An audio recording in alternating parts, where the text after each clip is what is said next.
L'évangélisation, elle passe par la rencontre. Et nous devons aller à la rencontre.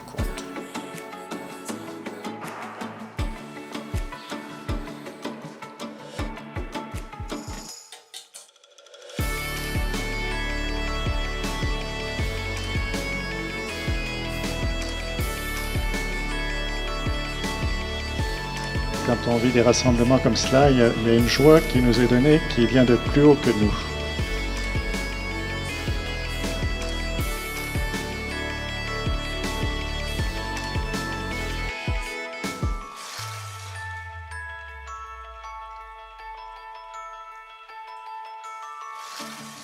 Nous, chrétiens dans ce monde, nous avons à témoigner d'une espérance et à proposer, à prendre le risque de la confiance.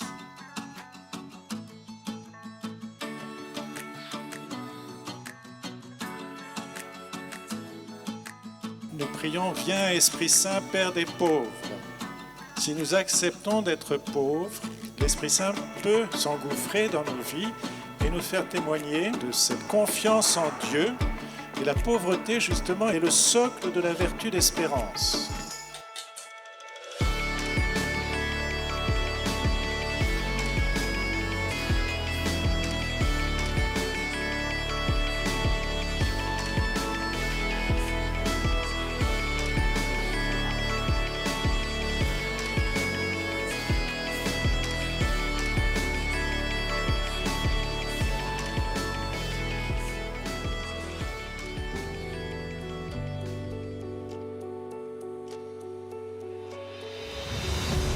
C'est dans ce temps de l'histoire que le Seigneur nous a mis, nous, pour accomplir notre mission.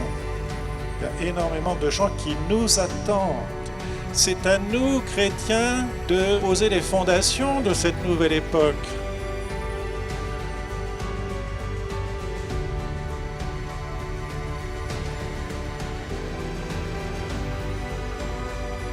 Il faut avoir un cœur brûlant. Pour avoir un cœur brûlant, il faut invoquer l'Esprit Saint, il faut prier, il faut se nourrir de la parole de Dieu. Elle est une parole vivante. Elle vient nous travailler en profondeur et nous transformer.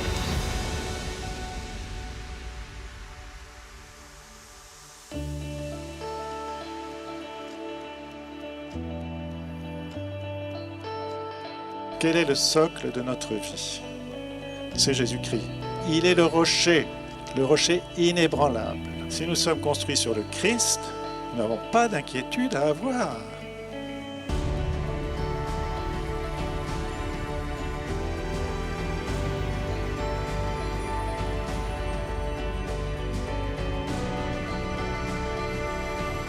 Je cherche des apôtres au cœur brûlant, prêtres et laïcs, pour porter la mission dans notre diocèse.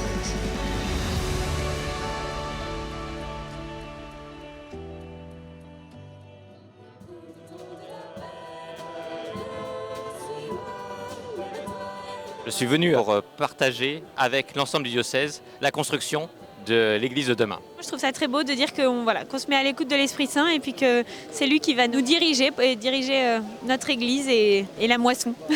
Hier, j'ai reçu beaucoup de joie dans cette journée. Je suis très très contente d'avoir été invitée à cette journée. Voilà, très très belle. Mon sauveur et mon Dieu. Un compagnon de route, un vrai compagnon de route. Jésus pour moi, c'est la personne la plus proche de moi dans mon intime, qui me suit tous les jours, qui m'aide, qui est toujours là pour moi. Il est celui qui est venu me chercher pour que je me réouvre à la foi. Il est vivant, c'est la vérité, il est fidèle, il est très proche. Jésus, c'est un ami, c'est une rencontre, c'est quelqu'un qui a le sens de ma vie. Jésus, pour moi, c'est mon pilier, c'est mon soutien, c'est celui sur qui je m'appuie quand ça va pas. Enfin, moi, sans Jésus, c'est pas possible. Quoi qu'il arrive, je serai toujours là avec lui, peu importe la situation, les épreuves. C'est mon héros.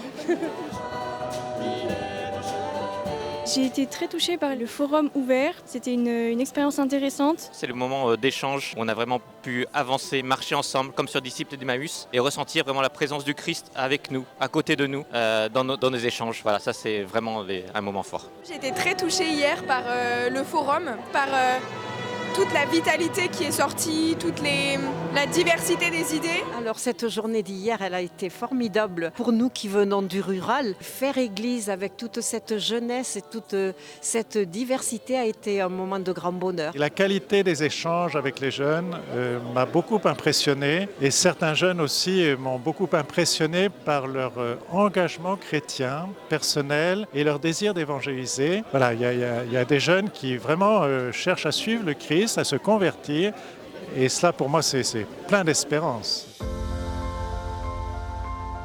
Être missionnaire, c'est montrer surtout à travers ses actes que vous êtes catholique. Rien qu'en te regardant, on puisse comprendre qu'il y a la joie, qu'il y a le bonheur, qu'il y a le Saint-Esprit en toi.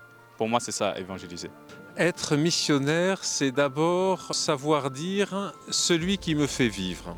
L'évangélisation de rue, l'évangélisation au travail, on veut pouvoir être porté pour ça. On veut entendre des catholiques qui parlent de leur foi en fait. C'est ça qu'on veut voir. Être missionnaire, c'est rayonner de sa joie, donner le témoignage de l'espérance et amener les personnes qui ont un doute, qui doutent dans l'espérance, qui pourtant l'ont au fond de leur cœur, à l'accepter et à croire en l'amour du Christ.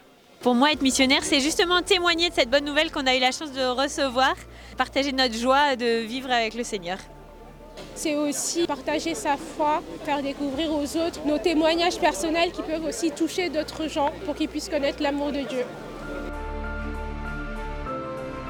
Mon rêve, c'est de construire ensemble et que l'Église ose de fait sortir et d'aller rencontrer ceux qui sont vraiment à l'extérieur et qui, en fait, n'ont qu'une envie, c'est de connaître, de faire communauté pour pouvoir comprendre ce qu'est l'Église.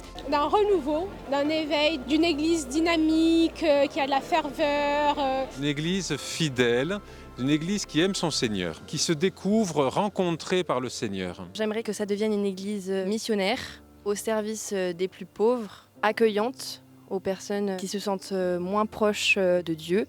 Dans les échanges que nous avons eus pendant ces forums, j'ai compris le sens du mot rêver. Parce qu'effectivement, ma vision de mon Église passait aussi par le rêve. C'est-à-dire que ce rêve devait être partagé. Et pour qu'il soit partagé, il devait entrer dans le dialogue. Aujourd'hui, nous sommes ensemble pour rêver notre Église. Donc ok, on y va sur le mot rêver. Comment est-ce qu'on peut avancer dans un monde où on voit de plus en plus de mélange de religions autour de nous ? Comment peut-on concrètement changer l'image des catholiques dans ce monde conquis par la laïcité ? Comment remettre la prière au centre de notre quotidien ? Comment accompagner nos enfants, nos jeunes, dans un monde qui change ? J'attends une fraternité dans la diversité, dans la confiance, l'échange, du partage. De faire unité ensemble. Et je pense que nous, en tant que mouvement dans l'Église, on est extrêmement demandeurs de effectivement pouvoir cheminer ensemble et de voir dans la diversité notre Église avancer. J'attends de cette assemblée, surtout de la part des jeunes, qu'ils puissent comprendre qu'ils ne sont pas seuls, qu'il y a beaucoup d'autres jeunes comme eux, catholiques et qui pratiquent, et aussi de pouvoir leur donner confiance. Cette confiance-là, d'aller vers les autres, de montrer que la religion, c'est pas quelque chose de tabou qu'il faudrait avoir peur de montrer. Tout simplement que les gens se rapprochent plus de cœur, plus de franchise, accepter tout le monde comme il est, avec son cœur, sa vie. J'attends de ce week-end la possibilité d'avoir des actions concrètes que l'on puisse mettre en place dans nos paroisses pour continuer à convertir le cœur de l'ensemble du diocèse. J'étais ravi de participer à cette rencontre diocésaine. J'ai trouvé énormément d'enthousiasme chez les participants. Ça fait du bien de trouver des frères et des sœurs qui ont autant d'enthousiasme.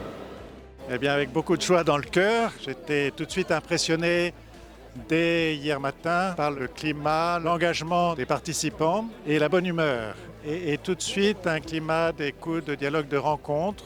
Je suis très heureuse, j'ai été galvanisée dans ma foi. J'ai reçu la grâce d'un nouvel envol, vraiment. C'est une vraie famille là qu'on vit ici et que Dieu nous bénisse tous et nous porte toujours par son esprit. Ce que je vais surtout ramener, c'est le fait d'avoir logé chez une personne. Elle m'a fait comprendre que l'église famille existait. Et ça, c'est vraiment une grande joie.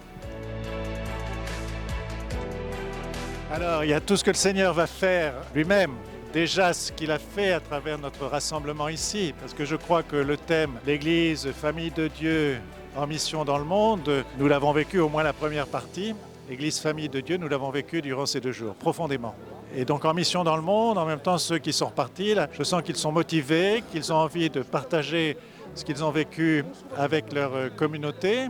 Et nous avons entendu aussi un certain nombre d'initiatives pour relancer l'évangélisation. Le thème de l'évangélisation est venu souvent et de manière très forte, en même temps que le racinement dans le Christ. Et donc ça, ce sont des choses qui peuvent commencer dès ce soir ou demain matin.